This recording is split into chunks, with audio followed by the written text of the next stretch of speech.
Welcome to Inside Winnipeg Politics. I'm Kevin Klein, joined by two Winnipeg Sun columnists, Jeff Currier and Royce Coop, who is also a professor of political science at the University of Manitoba. We want to talk today about a Winnipeg Sun poll that was done just before the new year. And the question was, do you feel Manitoba needs a new conservative party? Now let's look at what happened at the Progressive Conservative Party. I was a member of it. It was a terrible, terrible campaign. I mean, we failed miserably and lost for good reason. But if you look at the leadership race before that, and you looked at how close that was, and it went to court, and all the questions that came about, and many people that I still talk to today that never got a ballot, they didn't get a chance to have their vote counted. All kinds of controversy about that.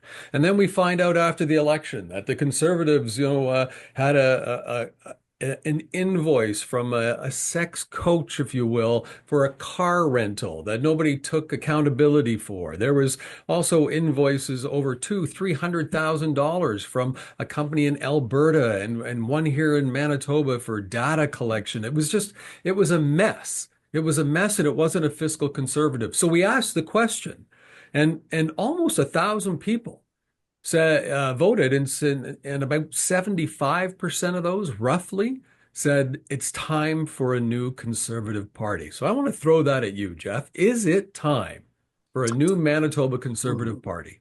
Well, it's time for a Manitoba Conservative Party for sure. Now, whether the current progressive conservatives can fill the bill, I think your skepticism is pretty obvious, and the part of the folks who took part in our poll as well, because I think it's become apparent that this party has not been well run for some time, and so if it's going to be the Progressive Conservative Party of Manitoba that represents that swath of political opinion, there's going to have to be a pretty serious house cleaning. If that's not going to happen, then maybe it does require a new political party. The unfortunate part of that, of course, is that you wind up doing some vote splitting, and you hand the reins of government over to the current provincial government for an even longer period of time, potentially. But if you and it's about leadership and organization, as we all know, guys, it's really about leadership. And we've talked about Justin Trudeau at the federal level. The federal Liberals are in dire straits because of leadership. And if you have the right leader, then a new party can maybe coalesce some of that conservative vote. Let's remember that in the last provincial election, people who had never voted anything but conservative their entire lives in Manitoba voted for the NDP because they were so dissatisfied with the performance of their own party. It was unheard of. It was almost inconceivable. Talked to some of the fundraisers in the party, and they were having difficulty raising money from people who had always given money to the party. And so that's a sign that you've lost some of your base. Well, we have factual information that the party is in debt, in deep debt. They're still trying to get out of that.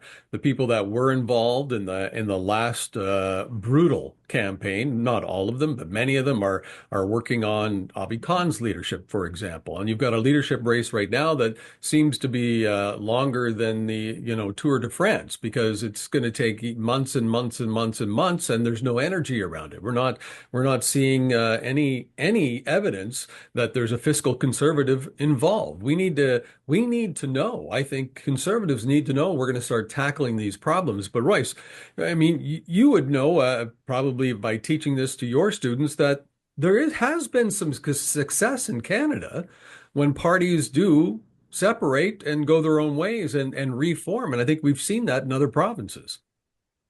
Yeah, yeah. So when people say in a poll that we need a new conservative party, the question to me is, does this just reflect a real dissatisfaction with the party that'll kind of, eventually they'll come around, they'll just come back and vote for the party, or does it reflect an actual kind of willingness to embrace a new kind of politics, a new party?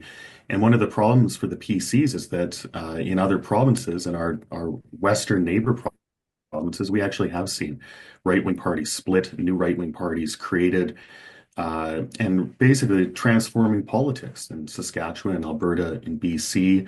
And in BC, we saw this very recently. We had a kind of center-right party. The BC Liberals became BC United, fell apart, and were replaced by the BC Conservative Party, which is actually a pretty consistently conservative party, very principled on fiscal issues, on social issues, and they came within a whisker of winning this last BC election. So, if I'm the leader of an older conservative party like the PCs, I'd be concerned about this.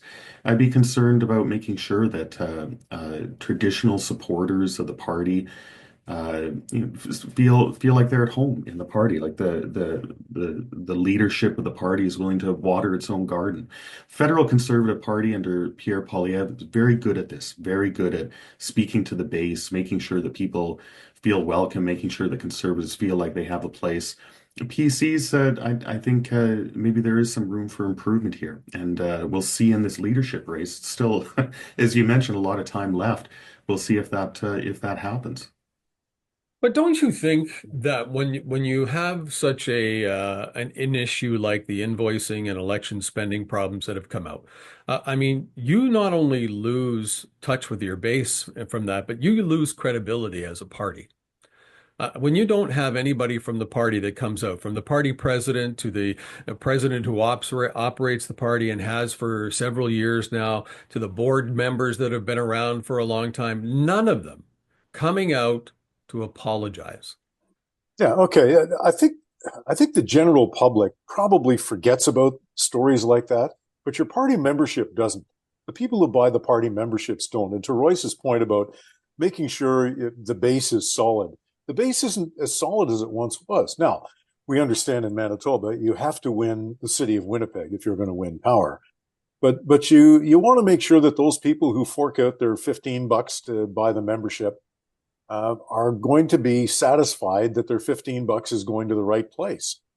And I think those kinds of stories, the invoicing stories, they'll resonate with those folks more so than somebody in the city of Winnipeg who doesn't pay real close attention to politics. But yeah, this is a party that has to reinvent itself, and it's got to have somebody at the helm who is going to be able to reattract some of those disaffected Tory voters from the last election, and to say, you know what, we can provide a reasonable alternative to the NDP, and so you don't have to live with the NDP for 8 to 12 or 16 years.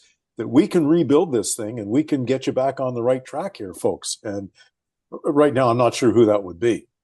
Well, right now we're almost out of time, but I mean, right now we're not seeing a lot of party memberships. Sources are telling us there's only a few thousand memberships that have been sold for the party. And when you're in a leadership race, to have that few memberships sold, that identifies a really, really big problem. I think that we have to be honest about moving forward. Is that the way that these campaigns are now run, where you don't have to really live in the country.